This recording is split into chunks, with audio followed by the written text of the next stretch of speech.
My name is Grace McCormick, and I'm truly honored to be here with you today. I'd like to share the story of someone who has shaped my life more than anyone, my mom. I have lots of names for her, actually. Momsy, Mom, Mother, sometimes even Mater, which is Latin for mother. But no matter what I call her, she's always been the heart of the home and the foundation of who I am. We've always had a close bond. I'm homeschooled, so we spend a lot of time together.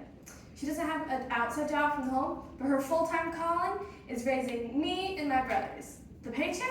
Smiles from her children, lots of jokes from me, endless conversations from me, and maybe a few too many skits from me.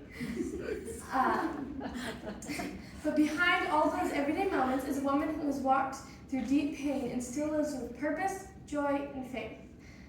When my mom was just 11 years old, which is my age, she lost her own mother. That kind of loss changed you. She had to navigate her teenage years without her mom's guidance. But even through the heartbreak, she was deeply shaped by both her mother and her grandmother, especially in their faith. Their love for the Lord, others, and strength left a legacy that still lives on in my mom. And because of that loss, she has never taken motherhood for granted. Her grandmother encouraged her to finish college, and once she had children, to try her hardest to stay home and raise them. My grandmother Dot would be as proud as her as I am. She poured herself into raising us, not just by keeping us fed and safe, but by teaching us what matters most, how to love God, follow Jesus. That's always been her highest priority. But it's not just faith she taught me. She's the one who taught me how to walk, how to read, how to be a good friend. She taught me how to speak kindly, how to show compassion. She taught me life, not just facts and figures, but how to be a person of character, a person of faith. And she's lived all of this out in quiet but powerful ways. When my dad was diagnosed with colon cancer several years ago, she stepped in with strength and determination. She researched, cooked, juiced, and made sure he had every nutrient he needed. She cared so much and never complained. And through God's mercy and her unwavering support, my dad has now been cancer-free for 3 years. My mom also gives to others outside her home. She volunteers a lot.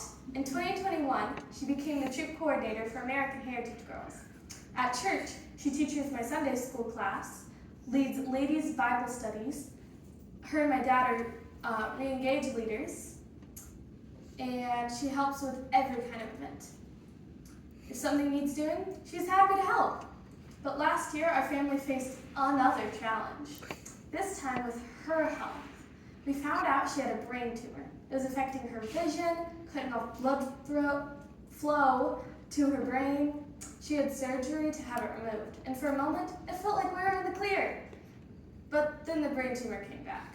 She had to have brain radiation. It was difficult, it was exhausting, and it was scary. But even through the hardest moments, she stayed grounded in her faith. She leaned on God. She showed up for us. She kept loving, giving, and hoping. The day she found out she had a brain tumor was the day that we had a huge father-daughter event for American Heritage Girls. But she insisted on hosting this event for over 80 people. She didn't want to disappoint the girls, even though she didn't feel well and she was given terrible news.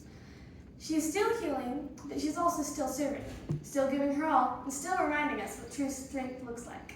If I just describe my mom, I'd say this. She supports me in almost everything I do. She's hilarious and loves having fun. But even more than that, she's kind. She's a loyal friend, and she gives her whole heart to everything she touches. And she is, without a question, a woman of deep, steady faith. I know many of you in this room have walked your own roads of loss, love, sacrifice, and service. You've raised children. You've served your communities. Many of you have probably taught one of my Bible classes over the years. You've carried burdens that nobody else could see, and you've done it all while holding on to God. So from one daughter's heart to all of you, thank you for showing women like my mom and girls like me what faithful strength really looks like. Thank you for building legacies with love and faith. As As Proverbs 31 states, she's clothed with strength and dignity and can laugh without fear of the future. That's my mom, and I'm so proud to be your daughter. Thank you.